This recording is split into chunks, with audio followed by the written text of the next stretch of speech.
안녕하세요. 건강과 웰 에이징 크리에이터 오렌지장입니다. 오늘은 남성 갱년기에 대해 알아보도록 하겠습니다. 안녕하십니까. 서주태 비뇨학과 서주태입니다.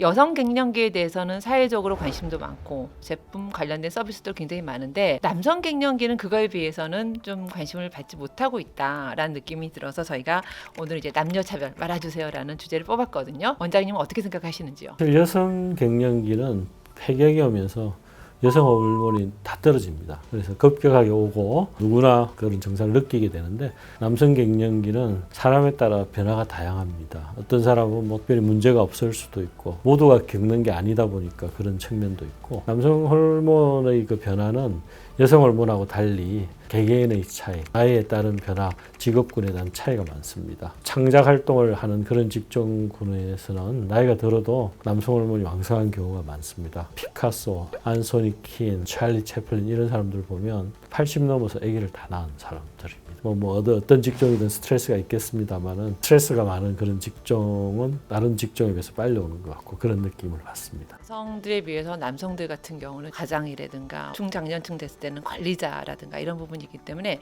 사회문화적 이유라든가 이런 것들도 혹시 있을 수 있을까요? 특히 우리나라는 그런 게 심하죠. 아버지는 힘들어도 자식하고 부인한테 이제 티를 안 내야 되고 서양 사람들은 자기 약 먹는 사실을 한 80% 이상이 부인이나 걸프렌드한테 이야기를 하는데 우리나라 사람은 절대 이야기 안 한다는 거죠. 자존심이라고 해야 되나? 요즘은 이제 조금 많이 바뀌고 있죠. 여성 갱년기 같은 경우는 폐경이라는 눈에 띄는 그런 경험들이 있는데 남성 갱년기는 어떻게 그런 것들을 좀 알 수 있을까요? 설문지라는 도구를 이용하게 되는데 제일 중요한 것은 이제 성기능하고 관련된 성욕 저하와 발기의 강도 저하 이게 이제 제일 주가 되겠고 이게 아닌 경우는 근육량이 감소하니까 피로감이 빨리 온다든지 초저녁 잠이 많다든지 조금만 어떤 일에 겪으면 짜증이 잘 난다든지 이런 증상을 가지고 많이 여쭤봅니다. 남성 갱년기를 스스로 잘 평소에 좀 관리하는 그런 대응책, 방법들 이런 것들도 혹시 있을까요? 남성 호르몬이 만들어지는 시기가 밤에 만들어집니다. 새벽 한 4시 이때 분비가 많이 됩니다. 그래서 잠을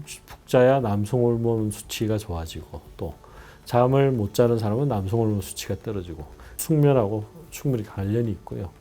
또 호르몬 분비를 자극하는 방법을 생각을 해야 되겠는데 남성 호르몬 분비를 자극하려면 이제 제일 중요한 거는 적절한 운동, 적절한 스트레스, 남녀 간의 적절한 성생활 그런 것이 남성 호르몬 분비에 적절하지 않을까 싶습니다. 치료 시기라 그럴까? 관심을 가져야 되는 시기를 놓쳤을 때 좀 더 문제가 되거나 아니면 건강적으로 어떤 삶의 질이라든가 이런 것들의 영향력은 어떨까요? 남성 호르몬은 뼈, 근육 형성에 중요합니다. 그리고 우리 몸에 들어온 체지방을 적절히 분해하고 배출시키고 이런 역할을 합니다. 그래서 남성 호르몬이 부족하게 되면 서서히 뼈의 강도가 약해질 수가 있고 또 근육이 잘 붙지 않습니다. 어떤 분들은 자기가 근육 운동을 열심히 하는데 근육이 안 붙는다고 하셔서 이제 병원 오셔서 보면 남성 호르몬이 떨어진 경우가 있고요.